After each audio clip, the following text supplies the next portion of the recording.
इस मूवी का start China के एक शहर को दिखाते हुए होता है जहां रोड्स ट्रैफिक की वजह से जैम थे और यहीं एक कार में हम एक छोटे बच्चे फेई को देखते हैं जो अपनी कार के मिरर को नीचे करके विंडो से इर्द गिर्द देख रहा था। लेकिन तब उसे कुछ अजीब फील होने लग जाता है जब वो देखता है कि रेस्टोरेंट में बैठे हुए लोगों का सारा खाना हवा में उड़ने लगा है। यहाँ वो देखता है कि सभी लोग अपनी कार से निकलकर रोड पर जमा हो गए हैं और आसमान की तरफ देख रहे हैं जहाँ आसमान पर एक जायंट मॉन्स्टर हर चीज को अपनी तरफ खींच रहा है, यहाँ तक कि बिल्डिंग्स को भी। वहाँ खड़े हुए सारे लोग उस मॉन्स्टर को देखकर बहुत ज्यादा डर रहे थे क्योंकि वो मॉन्स्टर इस सिटी की हर चीज खा रहा था और इस चीज को देखते हुए अब लोग उस जगह से दूर भाग रहे थे। वो मॉन्स्टर आहिस्ता आहिस्ता शहर के अंदर लोगों के करीब आता जा रहा था और अपनी बॉडी के डिफरेंट पार्ट से ऐसे मॉन्स्टर्स रिलीज कर रहा था जो जमीन पर गिरकर चीजों को नुकसान पहुंचा रहे थे और साथ ही साथ उसकी बॉडी में से निकले हुए वो मॉन्स्टर सभी इंसानों को भी खा रहे थे। मूवी का सीन यहीं से कट होता है और हमें एक लड़के को दिखाया जाता है जिसके बारे में हमें पता चलता है कि ये मूवी के स्टार्ट में दिखाया जाने वाला बच्चा फेई है जो कि उस दिन ड्रैगन के अटैक से बच गया था और अब वो अंडरग्राउंड सिटी में उन लोगों के साथ रह रहा था जो उस दिन मॉन्स्टर के अटैक से बच गए थे। और इन सर्वाइवर्स ने ही अपनी प्रोटेक्शन के लिए ये अंडरग्राउंड सिटी बनाई थी। यहाँ हमें पता चलता है कि उस इंसिडेंट को 20 साल गुजर गए हैं और लोग अभी तक उस ड्रैगन जिसका नाम क्रैकन है उससे लड़ रहे हैं। और यहाँ मूवी के अंदर एक न्यूज रिपोर्ट से हमें पता चलता है कि अब इंसानों ने एक बहुत बड़ा वेपन तैयार कर लिया है जिसके अटैक से वो क्रैकन को खत्म करना चाहते थे। फे ये न्यूज तो देख रहा था लेकिन उसे इस न्यूज में बिल्कुल भी इंटरेस्ट नहीं था क्योंकि वो एक स्मगलर था और वो जमीन के ऊपर से चीजें चुरा कर अंडरग्राउंड सिटी में लेकर आया करता था और इस काम में उसकी एक पार्टनर भी थी जिसका नाम सासा था। फे अभी भी कुछ चीजें चुरा कर होटल के अंदर एक आदमी के पास आता है जो कि एक गैंगस्टर था और फे उसे अपनी स्मगल्ड चीजें बेचा करता था। इससे पहले कि फे उस गैंगस्टर से कुछ बात करता गैंगस्टर के लोग फेई को पकड़ लेते हैं क्योंकि फेई ने उस गैंगस्टर को ऐसी कैंडी सेल की जिसको खाकर उस गैंगस्टर की बेटी का फेस खराब हो गया था और इसका बदला लेने के लिए वो लोग फेई का फेस चलाने ही वाले थे कि बहुत ही होशियारी से फेई अपनी पॉकेट में रखा हुआ मॉन्स्टर क्रिएचर उन लोगों पर फेंकता है जिससे वो लोग डर जाते हैं और फेई वहाँ से भाग जाता है। लेकिन कुछ ही सेकंड बाद उन लोगों को पता चलता है कि ये क्रिएचर तो नकली है और वो लोग अब फेई को पकड़ने के लिए उसके पीछे भागते हैं। फेई यहाँ से रूफ पर चला गया था और अब उसके पीछे गैंगस्टर भी थे और उसने अब गैंगस्टर से बचने के लिए रूफ के नीचे जंप कर दी थी। पर यहाँ वो गैंगस्टर की देखकर हैरान होते हैं कि फेई अभी भी जिंदा है और असल में उसे उसकी पार्टनर सासा ने बचाया था। और वो लोग अब गैंगस्टर का मजाक बनाते हुए अपनी फ्लाइंग कार में वहाँ से उड़कर चले जाते हैं। पर यहाँ वो नोटिस करते हैं कि वो गैंगस्टर भी उनके पीछे हैं। जहाँ फेई और सासा के पास उन गैंगस्टर से बचने का और कोई रास्ता नहीं रहा था सिवाय इसके कि वो अब अर्थ की सरफेस पर चले जाएं जहाँ वो जायंट मॉन्स्टर क्रैकन और उसकी बॉडी से निकले हुए छोटे छोटे मॉन्स्टर्स हैं जो कि उनके लिए खतरा थे और उनको खा सकते थे। यहाँ गैंगस्टर्स भी फेई के साथ साथ अर्थ की सरफेस पर आ जाते हैं और कुछ ही दूर जाने पर फेई की कार में वार्निंग अलार्म बजने लग जाते हैं। उनको पता चल जाता है कि उनके करीब मॉन्स्टर्स हैं जो उनको किसी भी वक्त खा सकते हैं और अभी वो लोग यही सोच रहे होते हैं कि बहुत सारे मॉन्स्टर्स उनकी कार पर अटैक कर देते हैं। दूसरी तरफ यही मॉन्स्टर्स गैंगस्टर की भी कार पर अटैक कर देते हैं और एक एक करके गैंगस्टर के सारे आदमियों को खा लेते हैं सिवाय गैंगस्टर के।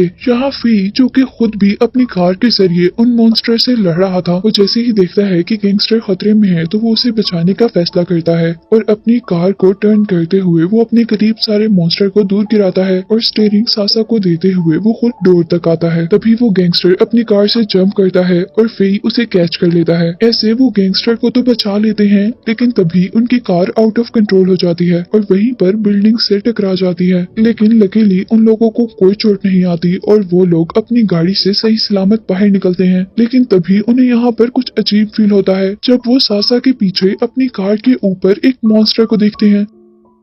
फेई जल्दी से सासा को पकड़कर उस बिल्डिंग से बाहर निकलता है जबकि वो गैंगस्टर एक कंक्रीट उस मॉन्स्टर को मारता है। लेकिन इस अटैक का उस मॉन्स्टर पर कोई असर नहीं होता, उल्टा वो मॉन्स्टर गैंगस्टर पर ही अटैक करने वाला होता है और अब गैंगस्टर भी जल्दी से फेई के पीछे उसके साथ भागने लग जाता है। और तभी हम देखते हैं कि वो जायंट मॉन्स्टर आकर उन तीनों को खाने ही वाला था। तभी बहुत से सोल्जर्स इस बिल्डिंग में एंटर होते हैं और वो मॉन्स्टर को चारों तरफ से घेर कर उस पर फायरिंग स्टार्ट कर देते हैं। फायरिंग का मॉन्स्टर पर कुछ खास असर नहीं होता और वो अपने करीब खड़े हुए सोल्जर को वहाँ से बहुत दूर गिराता है। ये देखते हुए एक दूसरा सोल्जर जोश में आ जाता है और वो एक मेटल रॉड को पकड़ते हुए मॉन्स्टर की तरफ जंप करता है और सोल्जर वो रॉड मॉन्स्टर के मुंह में डालकर साइड पर हो जाता है, जिससे मॉन्स्टर को बहुत ज्यादा दर्द होता है। मॉन्स्टर दर्द से गुर्रा ही रहा था कि यहाँ पर दूसरा सोल्जर अपने एक बहुत बड़े वेपन से उस पर फायर करता है और ऐसे वो सभी सोल्जर मिलकर उस मॉन्स्टर को मार देते हैं और दूर खड़े हुए फेई और उसके साथी भी ये सब कुछ देख रहे थे। अब जैसे ही सोल्जर्स फेई और उसके साथी की आईडीज चेक करते हैं तो उनको पता चलता है कि ये तो स्मगलर हैं। सोल्जर्स उन्हें जेल में डालने वाले थे और अब उन सोल्जर्स से बचने के लिए उनके पास एक ही रास्ता था कि वो लोग अपनी फ्लाइंग कार सोल्जर्स को डोनेट कर दें। इसके बाद हम उन तीनों को सोल्जर्स के साथ उनकी कार में देखते हैं, जहाँ से अचानक उनकी कार ऊपर की तरफ उड़ने लगती है और देखने पर पता चलता है कि जाइंट मॉन्स्टर उस कार को अपने अंदर इनगल्फ करने वाला है। जब उनके पास बचने का कोई रास्ता नहीं रहता तो सासा उठती है और अपनी कार को एक्स्ट्रा जेट एनर्जीज देते हुए वो मॉन्स्टर के मुंह से बाहर निकाल लेती है। इन जेट एनर्जी से कार के इंजन फेल हो जाते हैं और वो कार मॉन्स्टर के मुंह से दूर हवा में ही ब्लास्ट हो जाती है,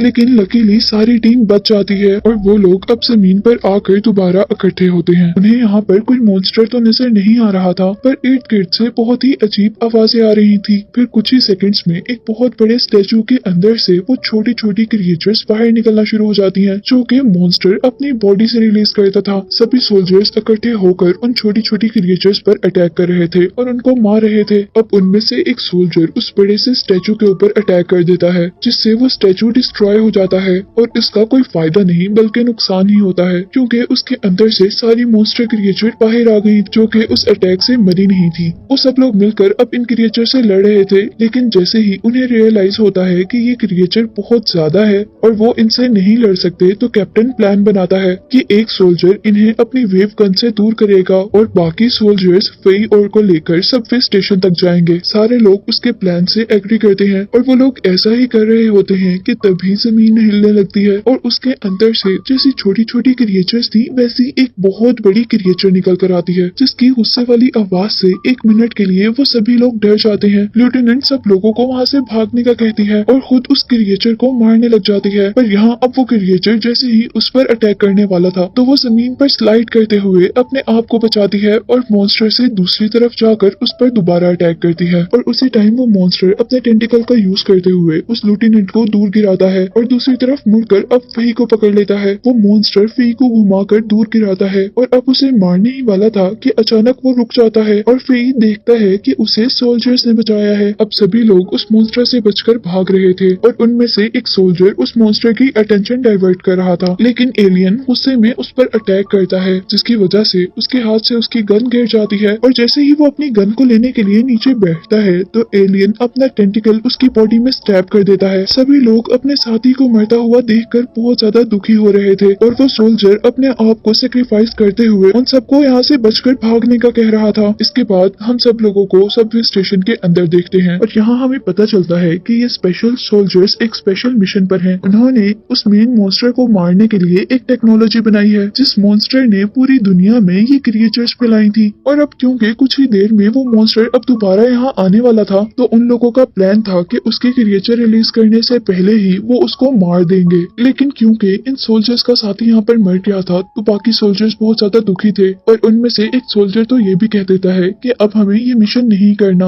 और साथ ही वो अपनी फ्रेंड की मौत का जिम्मेदार फेई को कहता है। यहाँ कैप्टन उनकी लड़ाई खत्म करता है और कहता है कि अब हमें मिलकर वो मिशन कंप्लीट करना होगा ताकि उनकी फ्रेंड की मौत बेवजह न रहे। जहाँ पर फेई को भी एहसास होता है कि सिचुएशन कितनी ज्यादा खराब हो रही है और वो अब सोल्जर्स की मदद करने के लिए उनको वो खुफिया रास्ता बताता है जिस रास्ते से वो चीजें स्मगल किया करता था। वो सभी लोग उस टनल से होते हुए अंडरग्राउंड सिटी में जा रहे थे कि तभी वहाँ पर वो क्रिएचर्स अटैक कर देती हैं और आखिर जब वो लोग अंडरग्राउंड सिटी तक पहुँचते हैं तो ये देखकर शॉक हो जाते हैं कि मॉन्स्टर्स ने अब अंडरग्राउंड सिटी पर भी अटैक कर दिया था और यहाँ पर भी सारे लोग मर गए थे।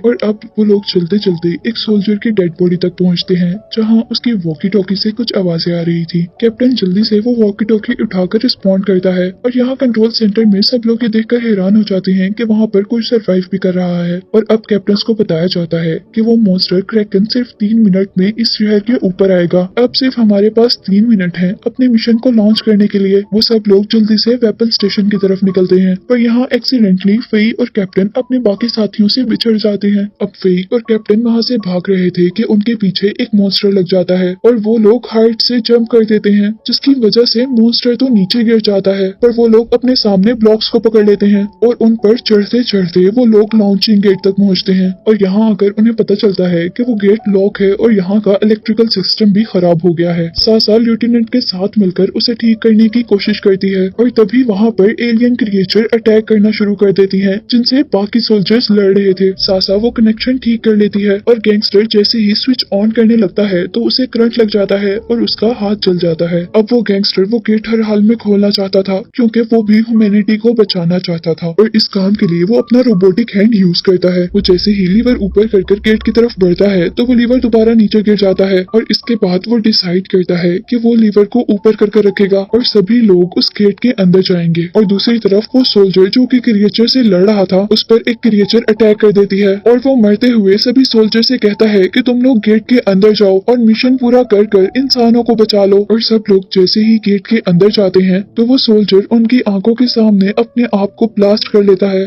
जिससे वहाँ पर मौजूद सारी क्रिएचर्स भी मर जाती हैं। जहाँ वो लोग अपने 3 साथियों के मरने पर बहुत ज्यादा दुखी थे और इसीलिए अब फोई जो कि इस मूवी का मेन कैरेक्टर है, वो जोश में आ जाता है और वो कहता है कि हमारी साथियों की मौत जाया नहीं होगी, बल्कि हम अब हर हाल में उस क्रैकन को मारेंगे और उसकी तबाही से इस दुनिया को बचा लेंगे। कैप्टन अब अपनी डिवाइस लॉन्च के अंदर डालता है। वो लॉन्च डिवाइस एक ऐसी जगह पर लगाई गई जहाँ ठीक ऊपर से क्रैकन ने गुजरना था और क्रैकन के आते ही वो लोग अपनी मिसाइल से उसे मारना चाहते थे। हेडक्वार्टर से मिशन स्टार्ट होने का ऑर्डर मिलता है और हर शहर से एनर्जी उस लॉन्च मशीन को दी जाती है, जिससे उसके अंदर लाइट्स ऑन होती हैं और एक बहुत बड़ी लेजर बीम आसमान की तरफ ट्रेवल करती है, जो कि सीधा जाकर मॉन्स्टर पर अटैक कर रही थी और उसको मारने ही वाली थी कि तभी एनर्जी के कम होने की वजह से वो लॉन्च मशीन रुक जाती है और वो क्रैकन अपने पेट में एक बड़े से सुराख के साथ जिंदा रह जाता है। वो लोग अपनी हार को मानने ही वाले होते हैं कि अचानक फेई बोलता है। वो कहता है कि जरूरी नहीं है कि हम इतनी बड़ी लॉन्च मशीन से ही उस ड्रैगन को मारें, हम अगर अपना बनाया हुआ वेब उस लॉन्च मशीन में डाले बगैर भी उस ड्रैगन के मुंह के अंदर डालें तो भी ड्रैगन मर सकता है। और इस काम के लिए उन्हें एक फ्लाइंग कार की जरूरत थी, जो कि इस लॉन्च मशीन की लिफ्ट के जरिए आसमान में ड्रैगन तक जाएगी।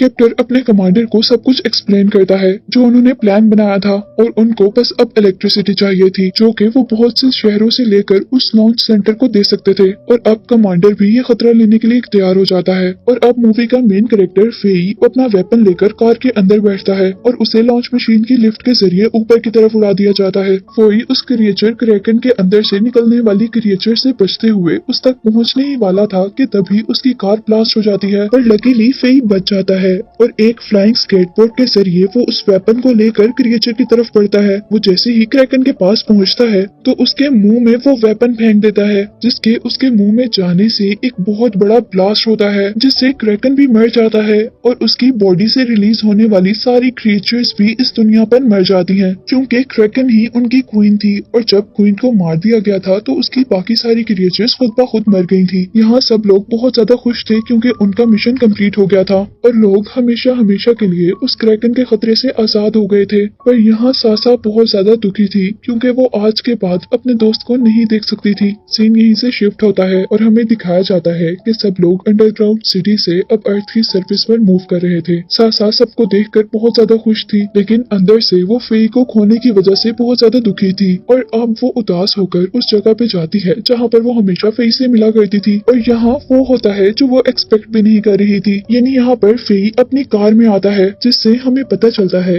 कि फेई उस दिन बच गया था और अब वो दोनों मिलकर अर्थ की सरफेस पर जाने की तैयारी कर रहे थे, जहाँ पे उन लोगों का फ्यूचर था। और यही दिखाते हुए ही ये मूवी एंड हो जाती।